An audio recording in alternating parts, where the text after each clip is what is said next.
госпожица Иглика Низамска и господин Десимир Петров. Драги младоженци, вие прекрачихте прага на тази зала, за да изразите пред всички нас желанието си да създадете семейство. Българското семейство е наследник на богати традиции и обичаи. Бракът в Република България е доброволен съюз между мъж и жена. Той се основава на следните принципи: равни права и равни задължения на съпрузите, всеотдайни грижи при отглеждане и възпитаване на децата, взаимно уважение на достоинството на всеки един член от семейството. В съответствие изискванията на Семейния кодекс на Република България, за да бъде сключен брачния ви съюз, е необходимо пред мен като представител на изпълнителната власт и в присъствието на вашите кумове, родители и гости, устно да изразите вашите желания. Вие, госпожице Иглика Ангелова Низамска, съгласна ли сте да си включите граждански брак с господин Десимир Димитров Петров? Да. Вие, господин Десимир Димитров Петров, съгласен ли сте да сключите граждански брак с госпожица Иглика Ангелова Низамска? Да. В изпълнение на взаимното ви желание е изготвен актът ви за сключване на граждански брак. За да бъде законно оформен същия, моля младоженците и след тях кумовете да го подпишат. Булката, заповядайте първо.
Съгласно закона и обичая и от името на кмета на град София обявявам гражданския брак между госпожица Иглика Ангелова Низамска и господин Десимир Димитров Петров за сключване. Горчиво.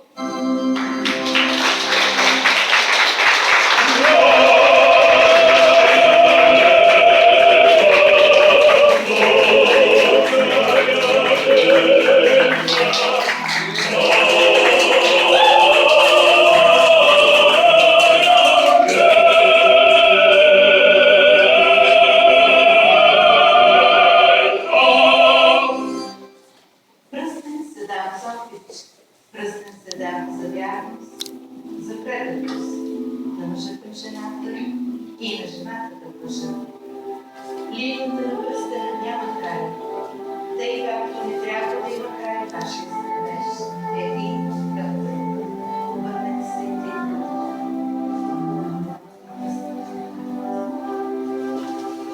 Взимам за моя съпруга, за да преодоляваме заедно трудностите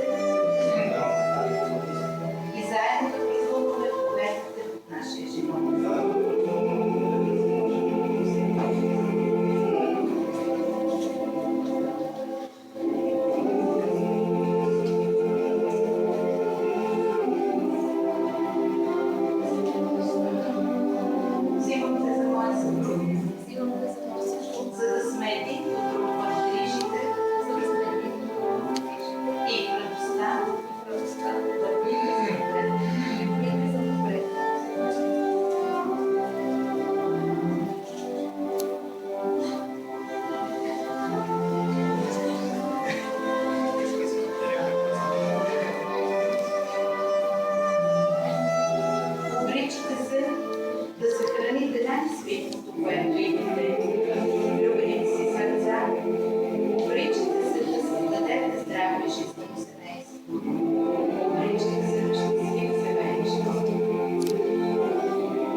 вашия съвместен живот ще имате поводи за нови здравици.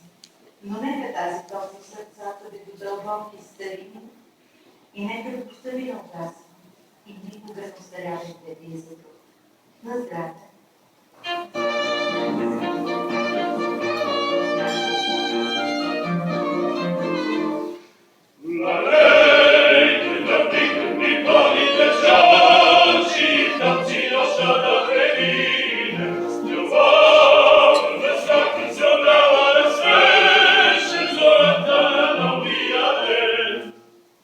Уважаеми младоженци, от този момент вие сте законни съпруга и съпруг с всички права и задължения, произтичащи от законите и моралните норми.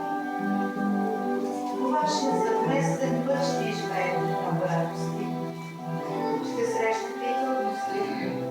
Преодолявайте ги заедно, искрите и съотайно обичате. Мило семейство, бъдещето е във вашите ръце. Семейство се гради с много нещо си постоянство.